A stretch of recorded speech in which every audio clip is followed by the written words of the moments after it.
Hi friends, welcome back to my channel. और आज का टॉपिक है Ranas of Mewar part third. So let's start. 11th Rana Karan Singh, ruling period 1620 से 1628।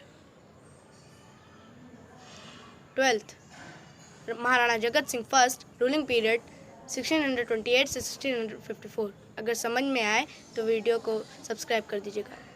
13 Maharana Raj Singh first, ruling period 1654 से 1680। 14 महाराणा जय सिंह, रूलिंग पीरियड 1681 से 1698। 15 Maharana Amar Singh second, ruling period 1698 से 1710।